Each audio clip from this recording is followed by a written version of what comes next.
नमस्कार दोस्तों, मैं अनिल एक बार फिर हाजिर हुआ हूँ आपके सामने एक और नई वीडियो के साथ। और इस वीडियो में हम बात करने वाले हैं कि आखिर सोयाबीन की फसल में हमें 40 से 50 दिन की अवस्था तक किन किन बातों का ध्यान रखना चाहिए, यानी कि फूल और फल आने तक आपको किन किन बातों का ध्यान रखना चाहिए और क्या क्या काम नहीं करने चाहिए, जो बहुत ज़रूरी है, जिससे उत्पादन को बढ़ावा भी मिलने वाला है और आपकी जो फसल है वो अच्छी भी होने वाली है।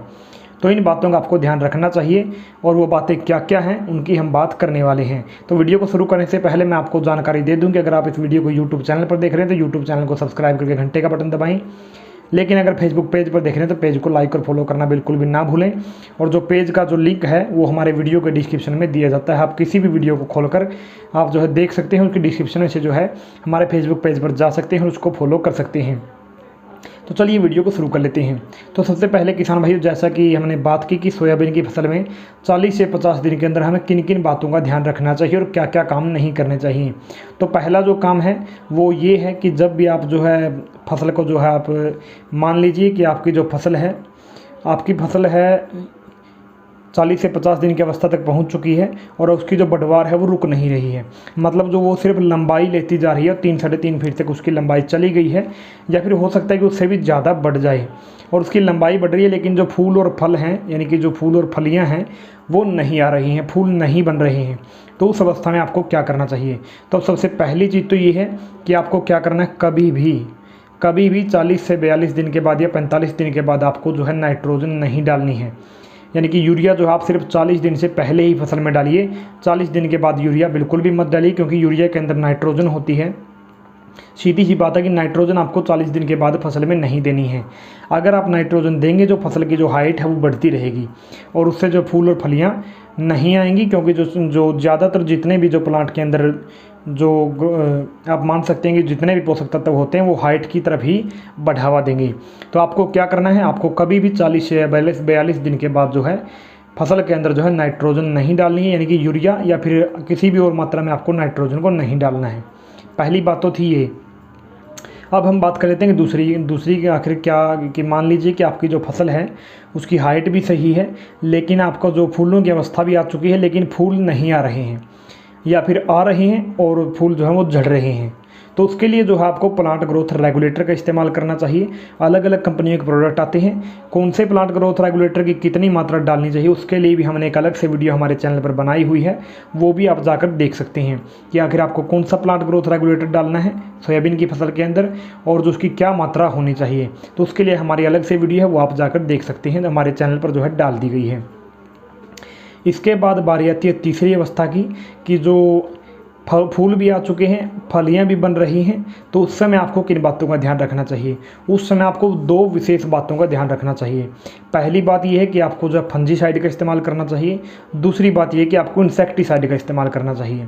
अब आप बोलेंगे कि फंजीसाइड का इस्तेमाल क्यों करना चाहिए और इंसेक्टिसाइड का इस्तेमाल क्यों करना चाहिए? तो ऐसा इसलिए है, मान लीजिए आपकी जो फसल है, फलियाँ बन रही हैं, जो ये अवस्था होती है फूल आने से लेकर के फलियाँ बनने तक की जो अवस्था होती है, यानी कि फसल के पकने तक जो समय होता है, उस समय फंगस का इफेक्ट सबसे ज़्यादा आता है। जैसे ही फूल फलियाँ बन रहे होते हैं, फूलों से फलियाँ बनने का जो प्रक्रिया है, उस प्रक्रिया के दौरान फंगस का इफेक्ट सबसे ज़्यादा फसलों के अंदर, यानी कि जैसे कि सोयाबीन की फसल है तो इसके अंदर देखा जाता है।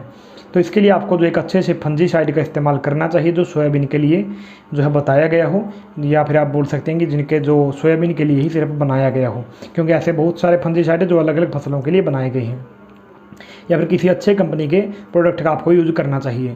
अब बात कर लेते हैं इंसेक्टिसाइड की। तो इंसेक्टिसाइड की मैं आपको बता दूं कि इस समय पर यह जो फूल से फलियां बनने का जो समय होता है, इल्लियों का प्रकोप या फिर कई प्रकार के तना छेदक जैसे कीटों का ऊपर आप बोल सकते हैं कि जो प्रकोप है वो फसल के अंदर देखने को मिल सकता है।